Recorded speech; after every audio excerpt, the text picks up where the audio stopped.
Okay, everybody, here we are at the oil pump drive assembly for a 05 Jeep Wrangler.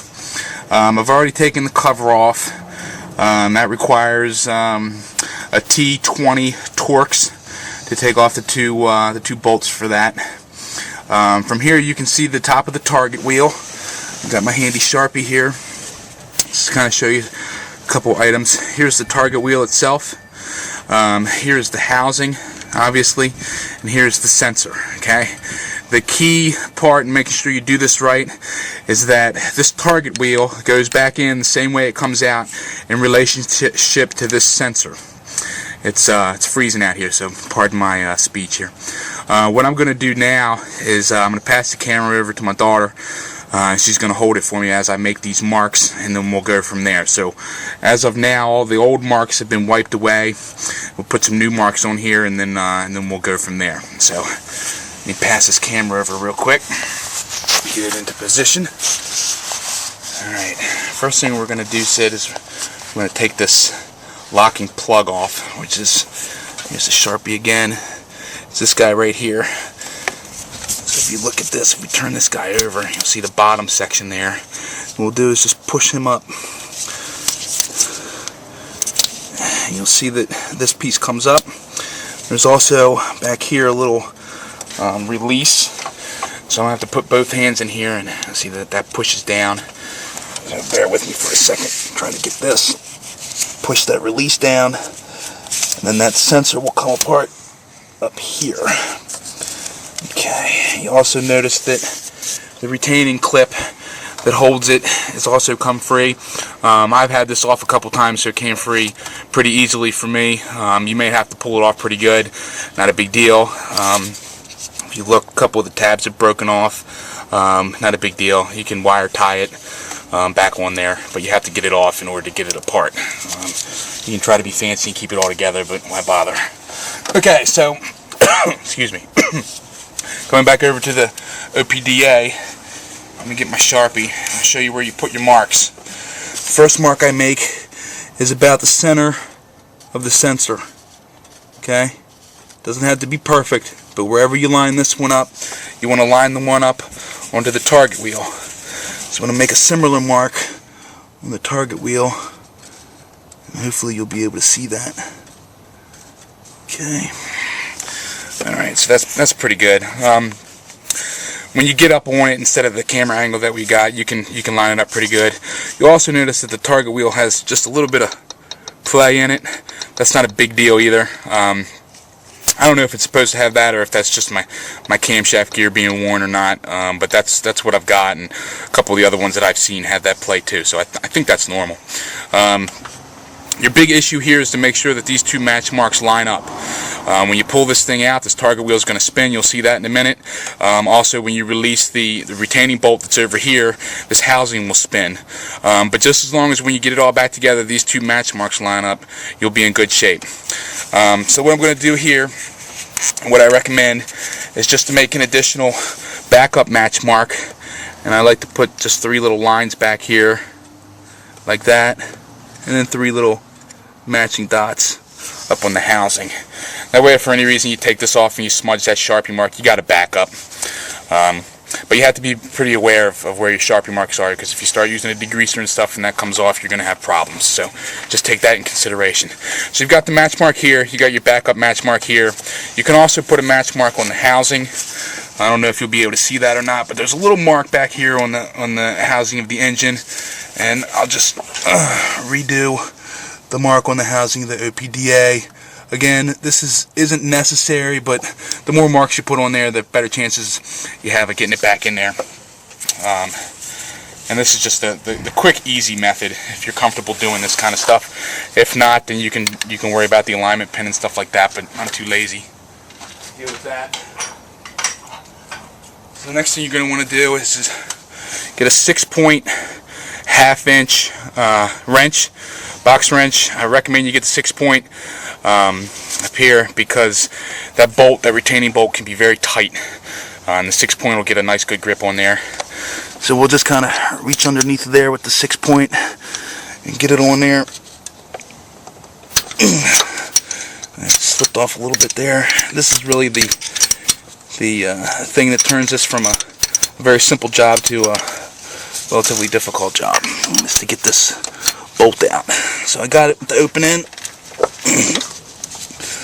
I used the motor mount. It's kind of a leverage point. Let's see if I can get it in there. Okay. I've got relatively small hands, so once we get this bolt loosened up a little bit, I ought to be able to get in there and loosen it by hand. Okay, so now that that's loose, kind of slide the housing out of the way, and you'll notice that all the match marks are now wrong. Your wheel won't turn because it's got a helical gear in there that's holding it in place. So I'm going to try to reach down in there and get a couple more turns on this retaining bolt, and then I'll get in there with my fingers and get it out of there.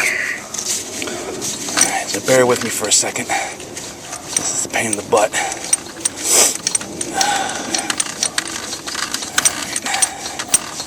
It's relatively loose.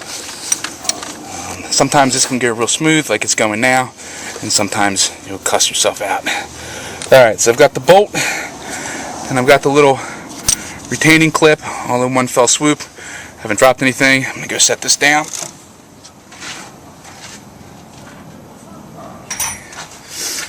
Now, I'm going to kind of put everything back in the original match mark location. Okay, so we'll line all the match marks up.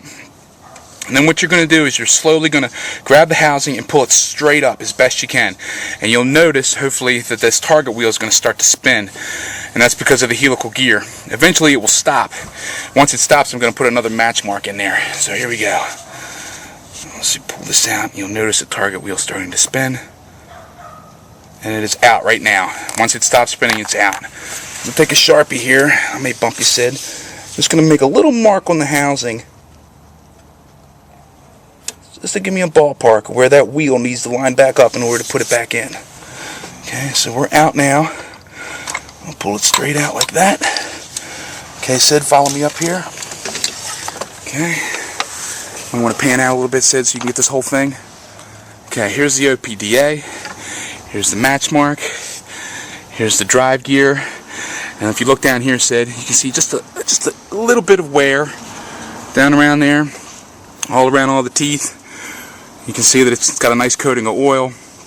It should spin relatively freely, very smooth. If you look up here, you can see my Zerk fitting. That's where I grease it. Nothing much to look at otherwise. And I'm going to quickly put it back in. The one other thing is that there's a gasket that will go right here. That's actually still down on the housing. I'm going to pull it off the housing carefully just to make sure that I don't drop it. And we'll slide that guy back on there like that. Alright. Kind of give it a little, just to make sure it stays on there. And we're going to put it back on. So the important part now is to line this match mark up back here. Okay? Because that's the position it needs to be in order for it to go in. So we're going to come back down here, Sid. Let me get it kind of started. And just kind of stick it in the hole right there. The match marks lined up. And then you'll slide it down in. And it'll catch onto the gear. It looks like, unfortunately,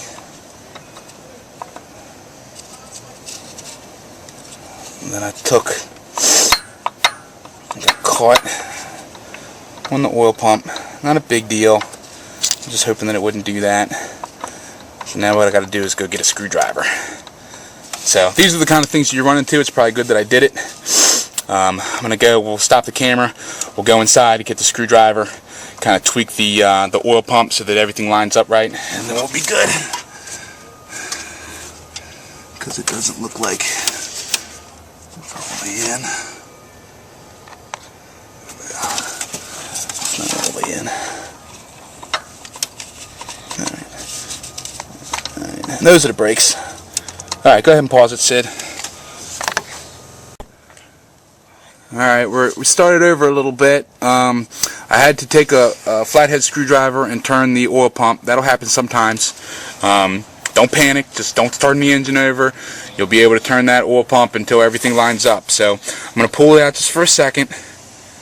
Lines up to the mark, and then we'll slide it right back in, and everything will line back up to your match mark. Okay, so it's probably better that it happened that way. I probably should have done it on purpose, but I did it by accident. But either way, it got done. So you got to see the oil pump. Let me pull it out real quick. One more time here. Got a little bit of daylight left. Take it to the last second. Okay, we're completely out. You stay just like that. This is all you do. Now that we're losing light, you take your flathead screwdriver and you'll stick it down into your hole and you'll twist it, and we're almost out of light.